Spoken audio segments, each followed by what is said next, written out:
Hi, I'm Kim McFarland, and I'm a licensed professional counselor and a national certified counselor from the state of Michigan. I wanted to talk to you today a little bit about borderline personality disorder, or BPD, and some of the common myths that I get or I tend to hear about individuals with BPD. The common myth that I typically hear is individuals with BPD are attention-seeking or they're being manipulative. And while it can seem that individuals with BPD are engaging in some behaviors that could come across or are looking like they're just trying to get attention or manipulate in some way, the fact is, these individuals are looking to manage uncomfortable emotions or some intense emotions, and they're feeling desperate, maybe to get some of their concerns heard, to get a need met, a problem solved, or maybe they're trying to regulate and control some other symptoms. So let's take a look at some behaviors. So all behaviors serve a purpose, whether you have BPD or you don't have BPD. However, individuals with BPD tend to engage in wildly ineffective behaviors, but remember, those behaviors are still trying to tell us something. Remember, we typically won't engage in a behavior unless we're getting something out of it, and something has to be reinforced for us, or we're not going to continue to do that behavior. Therefore, we may have to take a deeper look at the behaviors for individuals with BPD and what they're trying to tell us. So an individual with BPD may learn a lot of ineffective coping skills. They may learn a lot of ineffective ways to get their needs met. However, those behaviors, as ineffective as they are, have been reinforced along the way, and which is why they tend to engage in those behaviors, right? And those behaviors can seem attention-seeking or manipulative because, they've threatened suicide or they've made some sort of gesture or something that has gotten your attention, and you have to kind of, do what you need to do. But really, what we need to take a look at is what is that behavior really trying to tell us? So there's 4 common functions of a behavior. And we typically are looking to gain something. That's usually like the reason most people think about engaging in a behavior, right? You're gaining something, such as some sort of comfort, excitement, or some kind of outcome that makes you really want to continue to engage in that behavior. Behaviors can also help us avoid distressing situations, aversive situations, and avoidance can take several different forms of behaviors, right?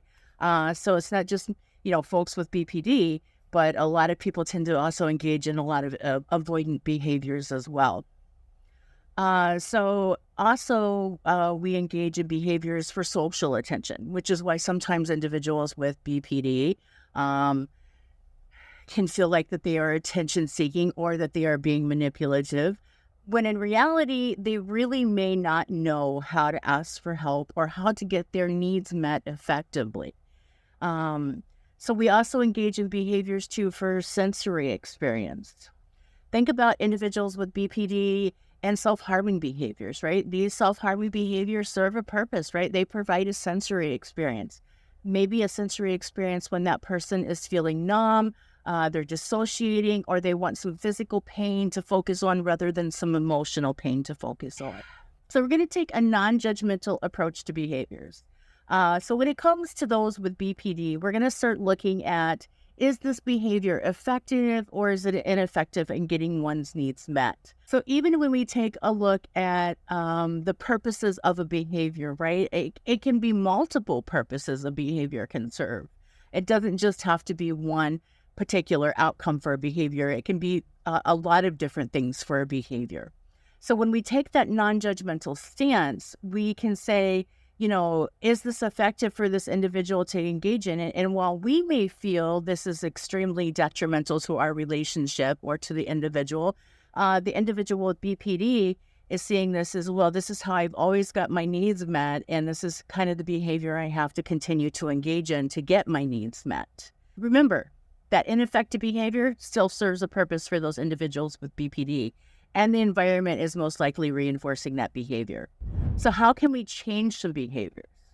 Well, changing behaviors is incredibly hard for everyone, not just those with BPD, right? Changing a behavior is really, really hard to do.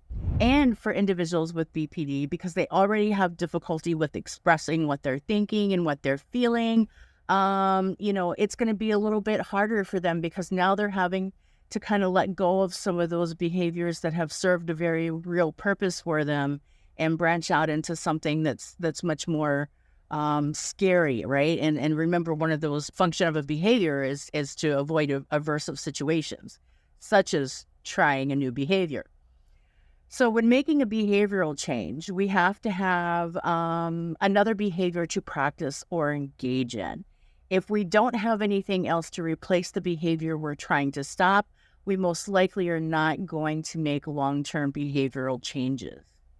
BPD comes with long-term patterns of behaviors resulting from intense emotions and mood swings, which can make it all the more harder to try to make a behavioral change.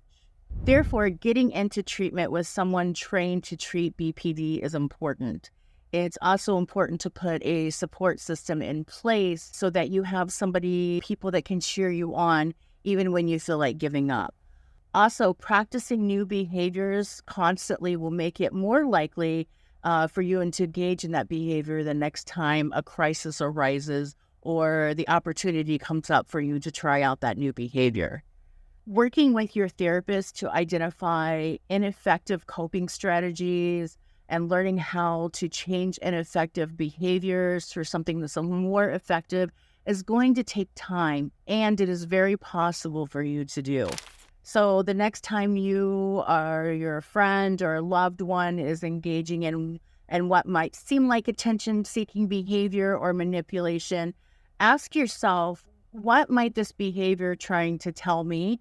Or what might that behavior be trying to serve for that person? And is it possible I could be reinforcing this behavior?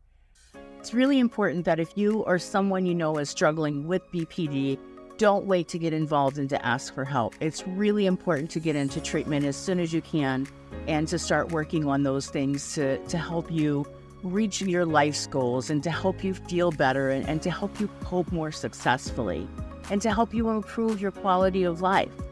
As always, thank you for watching our video. Be sure to like and subscribe. And if you have any questions about BPD or mental health you want answered, feel free to contact us. Be sure to check out our other videos on mental health and BPD.